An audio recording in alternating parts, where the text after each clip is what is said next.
नमस्कार दोस्तों, आज हम एक सरणी क्रम का कनेक्शन किया है। उस सरणी क्रम कनेक्शन के अंदर इन बच्चों को बताएंगे कि इस कनेक्शन के अंदर ये बच्चों ने ही कनेक्शन किया है, जबकि बोर्ड के अंदर फिट करके। और ये फर्स्ट ईयर के आईटी के उन स्टूडेंट के दिया है जो बच्चे आईटी कर रहे हैं और जो आईटी कर चुके हैं।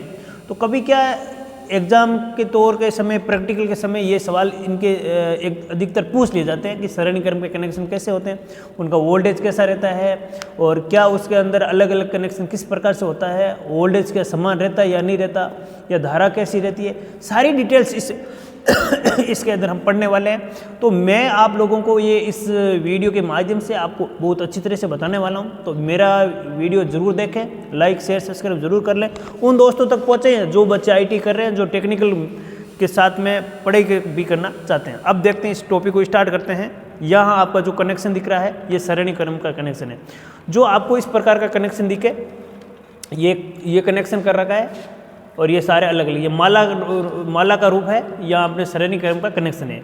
ये अपना लैंप है 60 वाट का, ये भी 60 वाट का, ये सारे 4 लैंप लगा रखे हैं। यहाँ से सीधे तार जोड़ दिए, ये मैंने एमीटर लगाया है।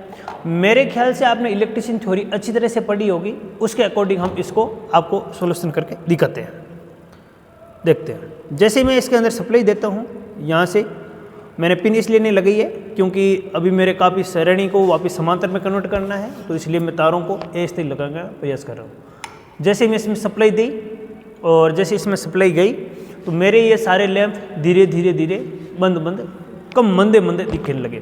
तो तुम्हारे दिमाग में ये सवाल आता है कि सर आपने कौन सा कनेक्शन कर रहा। तो सरणी क्रम का कनेक्शन होता है, उसमें सारे जो लैंप होते हैं वे सरणी क्रम में मंदे जलते हैं, जबकि समांतर क्रम में सभी से जो लैंप होते हैं वे बराबर इक्वल जलते हैं। इसका रीज़न क्या होता है, ये वोल्टेज ड्रॉप कर लिया आपका अलग से, इसने अलग से अपना वोल्टेज ड्रॉप कर लिया, इसने अलग से ड्रॉप, कहने का मतलब सबके अंदर अलग अलग वोल्टेज ड्रॉप हो चुके हैं। जबकि ये आपके किताब में भी पढ़ा है और जबकि मैं आपको प्रैक्टिकल बता रहा हूँ कि सरणी क्रम के अंदर वोल्टेज अलग अलग होते हैं जबकि धारा समान होती है। ये बताओ, ये यहाँ देखो धारा बिल्कुल समान है, कोई धारा में परिवर्तन नहीं हुआ। मैंने एमीटर लगाया, चेक कराया कि आपका कि यहाँ पर धारा में कुछ परिवर्तन होगा क्या, नहीं होगा, धारा बिल्कुल समान है। और यहाँ पर मैंने आपको पहले भी बताया है कि वोल्टेज सरणी क्रम के अंदर वोल्टेज सभी प्रतिरोधों पर अलग अलग होता है जबकि धारा समान होती है। क्या मीटर आपको रीडिंग दे रहा है बेटा? नहीं दे रहा है। आगे देखते हैं, इसी के साथ साथ में आगे हम इसका देखते हैं। एक मीटर लिया हमने और इस मीटर के माध्यम से मैं एक बल्ब को निकाल देता हूँ। तो ऐसा भी आपके इलेक्ट्रिशियन में एक सवाल पूछा गया था कि सरणी क्रम में एक बल्ब को निकाल दिया जाए तो बाकी बल्ब चलेंगे क्या? नहीं चलेंगे। सरणी क्रम में एक बल्ब को निकालने के बाद में बाकी बल्बों में के अंदर सप्लाई नहीं जाती है, वह स्विच की तरह कार्य करता है। जैसे ही मैं आपको निकाल कर दिखाता हूँ, अब देखना, ये देखो बंद हो गए ना। ओके, इसके आगे देखते हैं कि सर हम लोगों ने ये चीज़ तो देख ली, अब इसका वोल्टेज चेक करके बताओ क्या यहाँ वोल्टेज कितना मिल रहा है। अब मैं आपके सामने ये डिजिटल मल्टीमीटर है, ये डिजिटल मल्टीमीटर को मैं यहाँ लेकर आता हूँ 750 एसी पर, और यहाँ पर मैं इसका वोल्टेज चेक करता हूँ और अभी वोल्टेज आपके सामने बता देगा। आप देखना बेटा उस पर डिस्प्ले पर कितना आ रहा है। एक मिनट,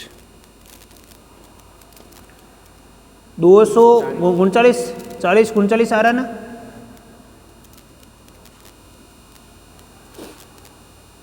होल्ड कर दो, होल्ड करो। एक मेरे पास आ जाओ स्टूडेंट, इधर कर दो, होल्ड कर देना ना आराम से, कोई दिक्कत नहीं है, अपने को आराम से सीखना है। ओके, यहाँ आपको ये वोल्टेज मिले, चलो 243 वोल्टेज मिले, या मैं होल्ड को वापस खोल देता हूँ और मैं यहाँ आपके वोल्टेज चेक करता हूँ।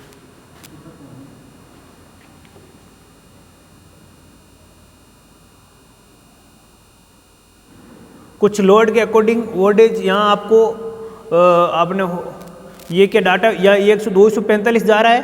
कहने का मतलब है कि यहाँ जो डाटा जाएगा 245 अब इसमें मेरे को यहाँ वोल्टेज 245 मिले, जबकि यहाँ से लेकर मुझे यहाँ 243 मिले। कहने का मतलब दो वोल्टेज ड्रॉप कहाँ हो गए, इन दोनों में हो गई। सरणी क्रम में देखो, अब मैं अलग अलग वोल्टेज आपको निकाल के बताऊंगा, फिर आप देखना कि अब इसके अंदर वोल्टेज कितना आ रहा है वह भी निकाल के बताएंगे, फिर आगे उसको मीटर लेंगे। और इसका अब देखो, मान लो ये इसका वोल्टेज निकालेंगे, इसका एम्पियर निकालना है, वह आगे मैं आपको ये इसको जो नंबरिकल करूंगा उसके अंदर करा दूंगा। तो मेरी बात समझ के लिए आपको आ गई कि एक्चुअल में सरणी क्रम के अंदर ये माला का क्रम होता है और एक तार को कहीं से कनेक्ट कर दिया जाए, बंद कर दिया जाए, एक बल्ब को निकाल दिया जाए, बाकी में सप्लाई नहीं जाए, चाहे आपको बीच वाला निकाल लो, कोई फर्क नहीं पड़ेगा, ये सारे बंद हो गए। ठीक है, इसके बाद में आप लोगों को इसके अंदर सबके अंदर वोल्टेज अलग अलग है। आप देखो कि यहाँ 243 आया है, तो यहाँ आपके 200 यहाँ पर 242 आएगा, यहाँ 41 आएगी, यहाँ 40 आएगा। कहने का मतलब ये वोल्टेज यहाँ पर अपने रजिस्टेंस के अकॉर्डिंग ड्रॉप कर लिया है। ये सरणी क्रम की डाटा थी।